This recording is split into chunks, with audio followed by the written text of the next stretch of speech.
Hi, this is Sambo. Welcome back to my Let's Play for DC Universe Online. What I thought we'd do for our first episode is go through the character creator. I mean, I do have a character already, but might as well show you the different options in the character creator, because everyone wants to know, is it as extensive as City of Heroes or Champions Online, etc. So let's just jump in and create a character for the sake of creating it. It's worth noting that Sony have been adding servers over the last few days, because all the servers were PvE based. Now, don't take that wrong. There are lots of PvP options in DCU, but a lot of people cried out and said, "Hey, we want some full open PvP rule set servers." And so they opened a couple the other day, and they opened another one today actually. So there's 3 PvP servers if you're into that sort of thing. Myself, I get enough PvP when it's consensual. I don't like being ganked in the open. Well, having said that, PvP is extremely balanced, and I'll show you that another time. But for now, let's just go ahead and create a character on a PvE server. Now, we won't go through this cinematic. Highly recommend you look it up on YouTube. In fact, it's a link or favourite in my YouTube channel, Sambonz. It's by Blur Studios. It's easily one of the most impressive cinematics I've ever seen in any game, period. It's if you're a fan of the DC universe itself, you owe it to yourself to watch this. It's it's Blur's finest work, basically. But anyway, we'll skip that for now.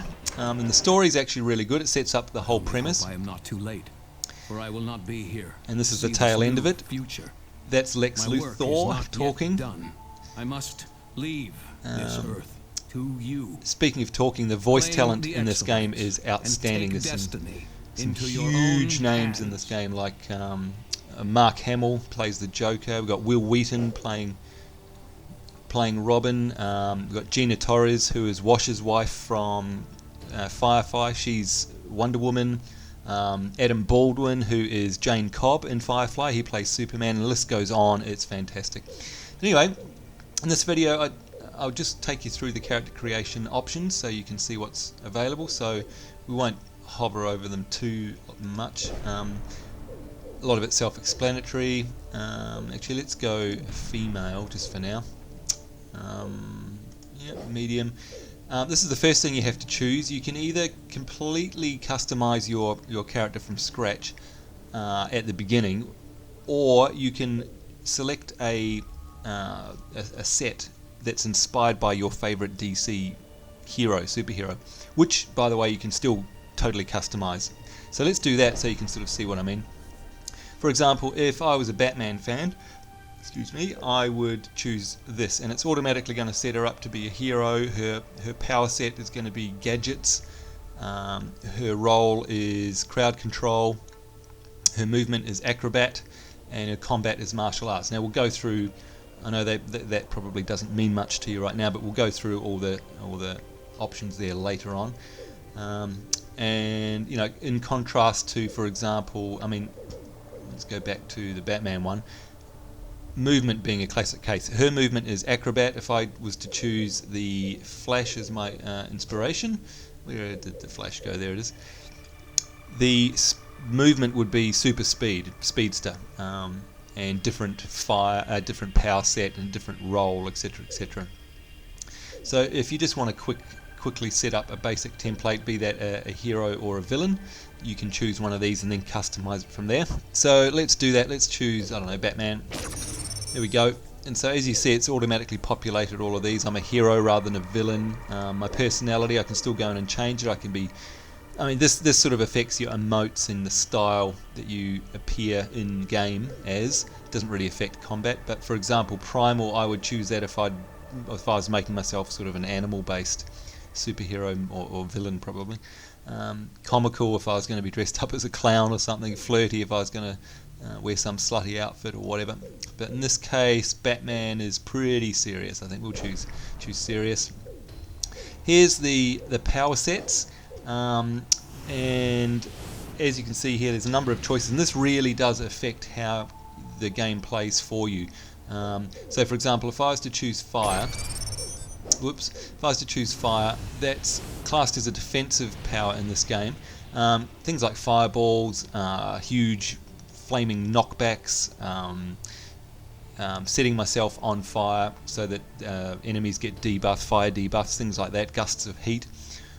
Versus something like gadgets, then all my superpowers are going to be wrought through mechanical weapons and tools, and that's a really good crowd control set as well. Ice, sort of same as fire, but you're sending out ice blasts and freezing people and freezing groups in play, so that's a really good defensive / crowd control power set if you're into that sort of thing. Mental is very much a crowd control power set.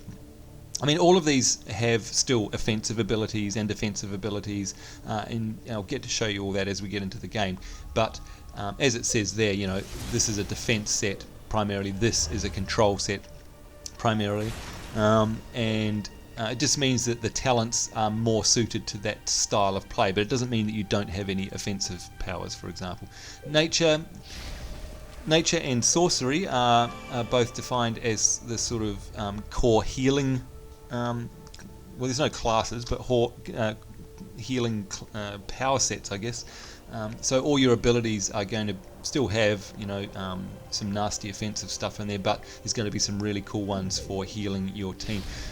So they're the sort of basic building blocks. As you'll see in the game, you still get to customize everything so much. There's so many different paths to go down. There's powers, there's weapons, there's talent trees. You're not really stuck here, but it just pays to choose something that you obviously like. So being Batman, I think we should choose gadgets, because that's what Batman would be. The other half of your combat stuff is the weapon that you choose. Now, you'll see there's a number of options here, and we'll go through them.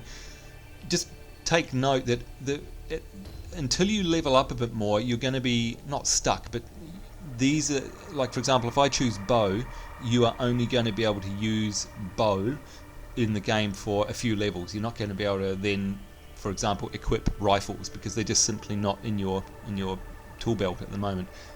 Later on it will open up, but it pays to choose something that suits your style. So for example, this bow, if I equip a bow weapon set, that would be because I like playing, say, a hunter in WoW. So I like keeping at range, don't like getting up in the fray. Whereas, for example, and obviously something like brawling, that's going to be heavily melee upfront type combat. So if you really want to get up in there and do some fisticuffs, if that's your style, then you'd choose brawling. Dual pistol, it's sort of a combination between the two. Got a bit of a mix of both melee, you can sort of pistol whip, and range stuff. Not too far range though. Dual wielding, that's a rogue type set really. That's really fast. So I guess if you're used to playing a rogue in other MMOs, that's the sort of style it would be. Hand blast, this is what I chose a lot in the beta. Basically you're shooting freaking laser beams out of your hands, and that's a really nice mix of melee and ranged as well. You can beat someone up and then pick off someone way in the distance, because your lasers have a really long range without having to actually travel. It's a really versatile set. And then martial arts, pretty obvious. You're really it looks really cool, actually, really cool animations. But if you like, it's a medium pace. It's not as fast as the dual wielding, but that's a heavily melee focused weapon set. One-handed is not like other games where that's slow. That's actually quite a fast melee combat style. You've got a rifle, if you like the bow. If you like sitting back a bit, you'd choose this. It's a long range power set, weapon set. Staff is really upfront, in your face, martial arts, acrobatic, awesome, beat people over the head with a stick style, really fast. And finally, two-handed is your slow, big, lumbering Thor's mighty hammer type weapon set. So I think for Batman we'd use brawling. I think that would suit our little character there. And then you go into the costume. So even though we've selected an influence in inverted commas there, we can still change heaps and heaps of stuff. So we can change our hair. Because under the mask there, the mask can come off in the game. There's a whole bunch of hairstyles that we can choose here. Won't go through all of them because we're running out of time. But yeah, there's a bunch. Let's choose. I don't know.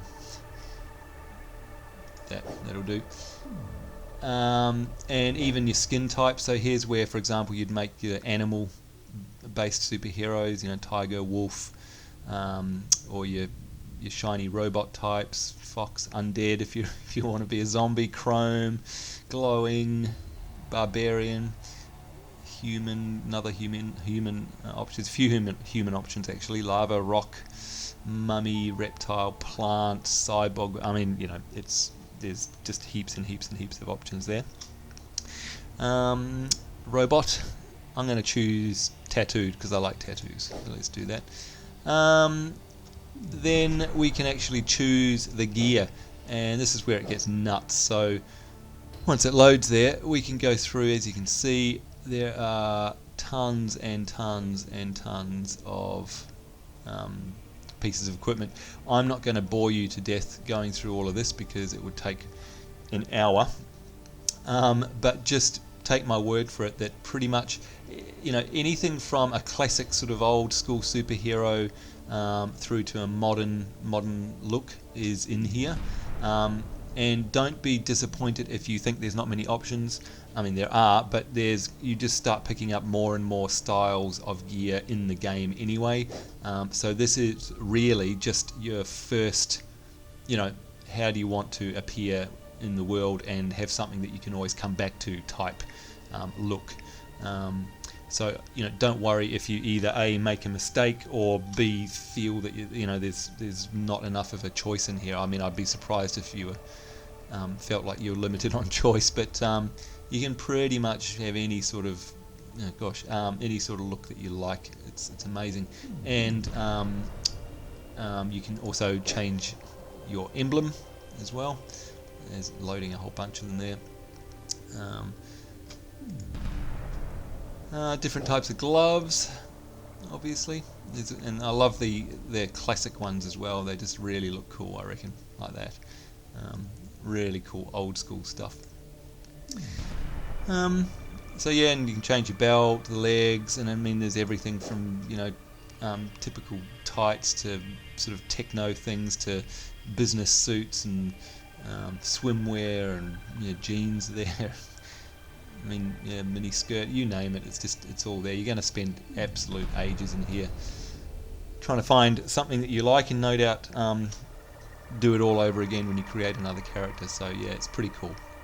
And once you've done that, you can then even go, and you can do this in the game as well, by the way, you're not limited. You can then go in and change the colour of all of these things, including your makeup, your eyes, your hair, your skin, the gear.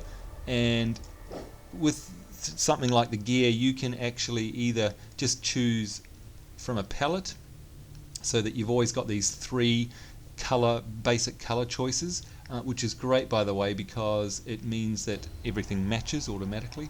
Basically, everything will take on one of these 3 colors in the game, and you can change them in the game. Let's leave her grey.